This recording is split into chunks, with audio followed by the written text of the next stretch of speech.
Ілияс Есенберлиннің көшпенділерінде қазақтың соңғы ханы Кенесарының Торғайдан Созаққа барып келетіні ерекше көркем суреттеледі. Есенберлиннің жазуынша, сол бір жаугершілік заманда ханның әскері 1000 шақырымға жуық жолды бір аптаның көлемінде еңсеріп отырған екен.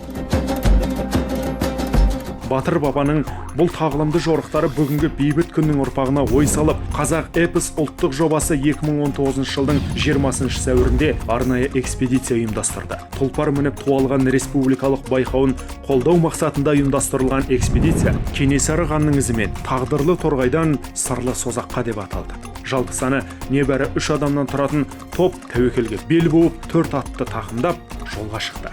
Үшеудің біреуі атбегі, бірі түсіруші оператор, ал экспедицияға жетекшілік еткен қазақ эпос ұлттық ағарту жобасының басшысы Бақытжан Тұрлыбек. Торғайдан Созаққа атпен бару арманы 2005 жылы алғаш Ілияс Есенберлин көшпенділер трилогиясын оқыған кезде қалыптаса бастаған болатын. Биыл міне 14 жыл болыпты. Содан бері қай арманның болса да орындалғаны абзал. Сондықтан биыл мүмкіндіктерді пайдаланып, уақытта пайдаланып, айналадағы жігіттердің қолдауын пайдаланып, Торғай ауылынан Созаққа қарай жолға шықтық. Егер хан Кене қазіргі заманда өмір сүрсе, біз оның әскерінің қатарында болуға жарар ма едік? Ол бір аптада еңсерген жолды біз де 7 күн ішінде жүріп өте аламыз ба? Хан мен ханның әскері қандай қиындықтарға тап болды? Қай жерлерге тоқтады? Осының бәрін өз басымыздан өткізіп, тарихымызды қайта жаңғыртуды мақсат етіп отырмыз деген экспедиция жетекшісі сапарға шығарды. Мақсат айқын болды, ал оған жету жолы қандай болыпты? Оны сіз бен біз бірге байқап көрейік. Бүгін 22-сі кешкі сағат 10-15 минут өтті. Біз мұнда суымыз таусылған. Кеше өлмесін амалы. Құдайға шүкір айтыр. Құдайдың құдіреті. Жолымызда ақ қар тастап қойған. кеше қар ертіп іштік, қар суымен тамақ істеп іштік. Тамақ дегеніміз 5 пакеттер осы роллтон. Енді бүгін тіпті су болмады, өйткені тағы 100 шақырымдай жүрдік. Қазір Қарағанды облысындамыз. Ана Мәке отыр, Әлімжан отыр. Түрлеріміздің бәрі шаршап қойған. Аттардың түрлері бізден де қатты шаршаған. Жол ауыр болды. Кеше алдың күні батпаққа батсақ. Кеше тағы сондай болды. Бүгін әбетке дейін сондай болды тағы. Қостанай облысынан шыққанша осындай болды. Құм басталды.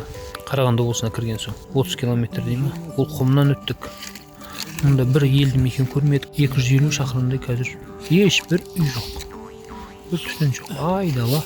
Торғайдан шыққан соң 300 шақырымнан кейін ғана бір қойшыға кезіктік, қойшының үйіне. 3 шақырымнан аса жерден кейін ол Бауыржан деген қойшының үйі екен. Ел көрмеген 300 шақырымнан аса. Бізге ол үй қатты ыстық болды. Ол жерде шай іштік, су іштік біріншіден. Шөлдеген болатынбыз алдын 1,5 тәуліктей. 60 шақырым қалған жерде Байқоңыр ауылына біз қонуға тура келді. 4-ші күні ол.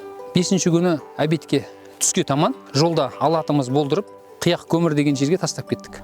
Болдырған атты жолда қалдырып, жолаушылар иек астындағы Байқоңыр ауылына соғады. Оларды сол ауылдың әкімі Қонақжай Қазақ Серік Сайлаубекұлы күтіп алып, құрмет көрсетеді. Жалпы осы өздеріңіз отырған елді мекен, бұл енді қазір Байқоңыр елді мекені деп аталады. Жалпы мына оңтүстік пенен солтүстіктің, одан кейін мына батыс пенен шығысқа баратын үлкен жолдың ортасы деп есептеуге болады. Ең арғы тарихтан қозғайтын болатын болсақ, жалпы ел тағдыры шешілген жаңағы жоңғар соғысындағы Бұланды шайқасы болған жер осы өзіміз отырған жерден 25 километр оңтүстікке қарай жерде. Құйған деген жерде Үйтас деген үлкен тарихи белгі бар. Сол жерде 1727 жылы жаңағы халық тағдырын шешілген 300-дің басы қосылған қазақтың жаңағы жеңіске жеткен үлкен тарихи соғыс жүрген жер сол жер. Бұланды шайқасындағы қазақтың тарихи мәселені шешкен орталық орын осы жер есептелінеді. 150 километр жерде Қарағым деген елді мекен бар, теңіз бар. Сол жерде жаңағы Әбілқайыр ханның бастаған үлкен жаңағы кеңес сол жерде өткен соғыстың бірінде. Бұланды шайқасының жаңағы жоңғарменен болған уақиғада осы жерден бетін қайтару арқылы Қаратауды босатқан, одан кейін Алатау босатылғанда жоңғар асуынан бастап Аңырақайда бұл соғыс аяқталынған негізінде. 4 атымыздың бәрі жараулы емес еді. Бірі қорада тұрған, бірі жайылымда жүрген. Байқоңыр қаласына дейін карта бойынша 300 шақырым деп көрсетілген. Бірақ шын мәнінде ол 450 шақырымдай болды. Соның 350 шақырымын батпақпен жүрдік. Аттың аяғы тобығына дейін кірді.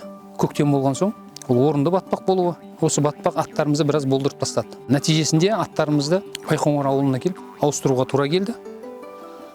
Екеуін ауыстырдық. Сонымен бізде 3 ат қалды. Ауыстырған қара кер атымыз да болдырайын деп тұр. Созаққали біраз бар. Бүгін 29 күні түс ауа Сарысу Қарағанды облысынан ағатын Созақ ауданына кіретін, Созақ ауданымен де ағады екен. Осы өзеннің бойына келіп тоқтадық. Осында бір шайханадан шай іштік. Енді ары қарай жолымызды таңертең жалғастырамыз. Аттар әбден болдырды. 2 күн су ішпедік. Біз жолда үйлер кездеседі екен деп ойлағанбыз, қойшылар кездеспеді. Бетпақтан тағы да 300 шақырымдай кесіп өттік. Аттардың суы болды, Құдайға шүкір. Ең мықты деген аттарымыздың бәрі болдырды. Болдырмаған ат қалмады. Тіпті біз де өзімізде шаршадық. Экспедиция жетекшісінің сөзінен аңғарғанымыз бұл сапар жеңіл болмағанға ұқсайды. Толарсақтан саз кешіп аттар әбден болдырған, жігіттерді шөл қысып, еріндері кезерген, жауын шашынның астында жүріп, талай азап шеккен. Сонда осы жолда осы азаптың бәрін Кенесары түгел бастан кешкен бе деген сұрақ өзінен өзі туындайды. Ол кезде жол бойының бәрі ауыл болған. Жол көрсететін адамдар болған. Егер көшпелілерді оқыған болсаңыздар, ол кезде Кенесары бағынбаған аға сұлтандардың малдарын барымталап әскер жіберіп алдыртатын болған. Мәселен, Қоңырқұлжаның өзінен 15 000 жылқы алдырған. Сол сияқты ол аттардың бәрі өз қызметін атқарды деп ойлаймын. Осындай ат ауыстырар кезде біз сияқты ат іздеп жүрген жоқ. Екінің бірінің үйінде айғыр жоқ қазір. Осы мамыр айының басында үйірге айғыр қоятын кез. Біздің сапарымыздың өзі күтпеген жерден болды десек болады. Тәуекелдеп шығып кеттік. Тәуекел түбі жел қайық, өтесің де кетесің дейді халық даналығы. Бірақ мұны ауызбен айту оңайда, ал оны ділмен қабылдап, қолмен істеуші. Әрине қиын болды.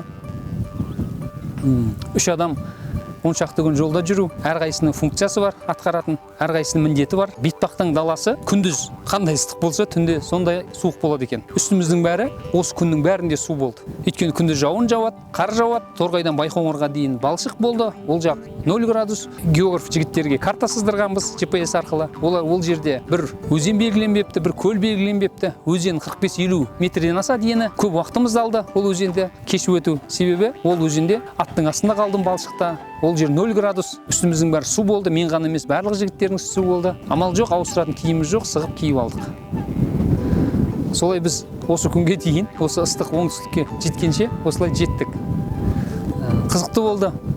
Кеше мәселен 2 күн су ішпедік. Су ішпегенде адамның жағдайы қандай болатын, ондай ыстықта көрдік. Бір жерде көлеңкелейтін тал жоқ, арман қиял жетегімен жеттік. Құдайға шүкір, аттар жарады. Құлайдау жолда бауыздап кетеміз-ау деген аттар шыдап келді. Көрер жарықтары бар екен. Жігіттер де сыр бермеді. Аман есен жеттік жаңа. Осында міне енді Сарысу өзенінің бойында тұрмыз. Біздің дәуірімізге дейінгі 5-4 ғасырларда Қазақстан жерін мекендеген тайпалардың ботай мәдениеті ежелгі адамдардың алғаш рет жылқыны ұлы дала төсінде қолға үйреткендігімен әлемге әйгіленді. Зерттеулердің тарихи маңызы да сол. Жылқыны алғаш қолға үйретудің жер жүзіндегі ең басты орталығы Қазақстан болып саналуында. Бұған елбасы Нұрсұлтан Назарбаевтың ұлы даланың 7 қыры мақаласында да терең мән берілді. Жылқыны қолға үйрету арқылы біздің бабаларымыз өз дәуірінде адам айтқысыз үстемдікке ие болды. Ал жаһандық ауқымда алсақ, шаруашылық пен әскери саладағы теңдессіз революцияға жол ашты. Жылқының қолға үйретілуі атқа міну мәдениетінің де негізін қалады. 5 қаруын асынған салт атты сарбаз, айбарлы көшпенділер империялары тарих сахнасына шыққан дәуірдің символына айналды. Туыстаған салт атты жауынгердің бейнесі батырлар заманның ең танымал эмблемасы. Сонымен қатар атты әскердің пайда болуына байланысты қалыптасқан көшпенділер әлемі мәдени кодының айрықша элементі. Төл тарихын білетін, бағалайтын және мақтан ететін халықтың болашағы зор болады деп сенемін. Қазақстан Республикасының тұңғыш президенті елбасы Нұрсұлтан Назарбаев.